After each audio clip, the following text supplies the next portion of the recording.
Hi friends, welcome to my channel Shaheen Khan. ఈరోజు recipe వచ్చేసి ములక్కాయ కోడిగుడ్డు పులుసు.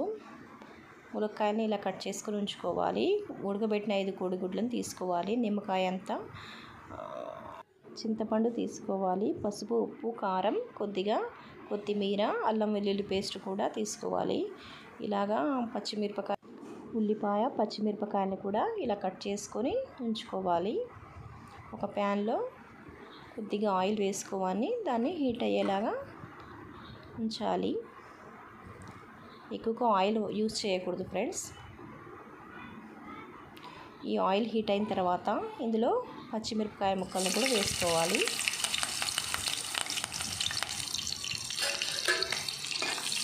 కొద్దిగా వీటిని కలుపుకుందాం. ఇవి వేగాక ఇందులోనే ఉల్లిపాయ ముక్కలు కూడా వేసుకోవాలి.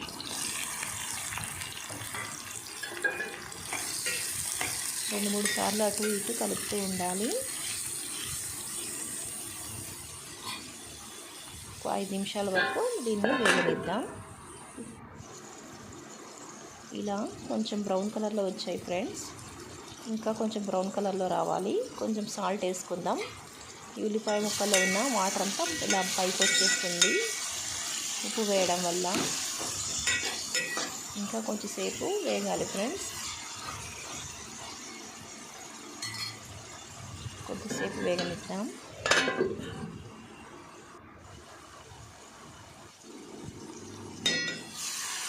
కొంచెం బ్రౌన్ కలర్లో వచ్చింది ఫ్రెండ్స్.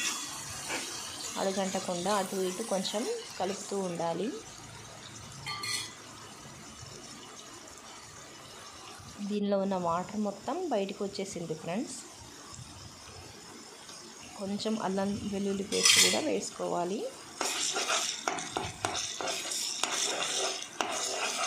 ఈ అల్లం వెల్లుల్లి పేస్ట్ కూడా బ్రౌన్ కలర్లో రావాలి ఫ్రెండ్స్. అటు ఇటు కొంచెం కలపాలి, లేకపోతే అడుగంటిపోతుంది. ఇందులోనే ముందుగా మనం కడిగి ఉంచుకున్న ములక్కాయ ముక్కలు కూడా వేసుకోవాలి. వీటిని కూడా కొంచెం కలుపుకుందాం.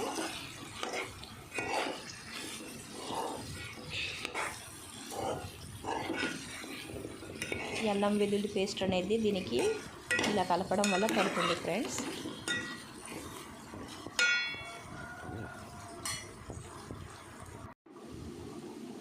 ఈ ముక్కలు కూడా కొంచెం బ్రౌన్ కలర్లో రావాలి ఫ్రెండ్స్. లైట్గా వేగాయి. అడుగంటకుండా కొంచెం అటు ఇటు కలుపుతూ ఉందాం.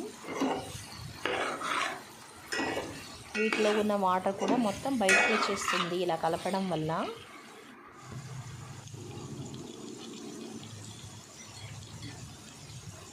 నూనె అనేది మొత్తం పైకి కనిపిస్తుంది ఫ్రెండ్స్. ఇందులో కొంచెం పసుపు, కొంచెం కారం కూడా వేసుకోవాలి. ఈ రెసిపీకి సరిపడా వేసుకుంటే చాలు. అడుగంటకుండా అటు ఇటు కొంచెం కలుపుతూ ఉండాలి ఫ్రెండ్స్.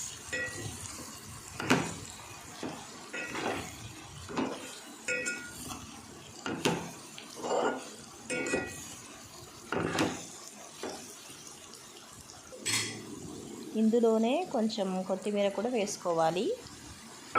సన్నగా తరిగిన కొత్తిమీర కూడా వేసుకొని ఇలా కలుపుతూ ఉంటే అడుగంటకుండా ఉంటుంది. ఈ పసుపు, ఉప్పు, కారం అనేది ముక్కలకు పడుతుంది ఫ్రెండ్స్. ఇందులోనే బాయిల్ ఎగ్స్ని చింతపండు రసం కూడా వేసుకోవాలి ఫ్రెండ్స్. ఇలా ఈ కోడిగుడ్లను కొంచెం కట్ చేసి వేయడం వల్ల ఈ పులుపు అనేది ఈ గుడ్డులోనికి వెళ్తుంది ఫ్రెండ్స్.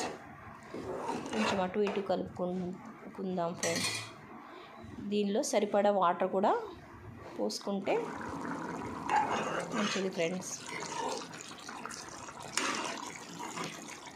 అడుగంటకుండా కొంచెం అటు ఇటు కలుపుతూ ఉండాలి ఫ్రెండ్స్. ఆయిల్ అనేది మొత్తం కూడా పైకి రావాలి. అప్పుడే ఇది మంచిగా ఉడికినట్టు. ఈ పులుపు అనేది ముక్కలకి కోడిగుడ్డుకి మంచిగా పడుతుంది ఫ్రెండ్స్.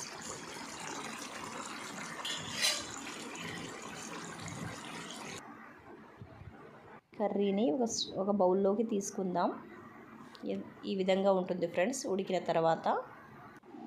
ఈ రెసిపీని వేడి వేడి అన్నంలో తీసుకుంటే చాలా బాగుంటుంది friends. Thank you friends. Like and subscribe to my channel.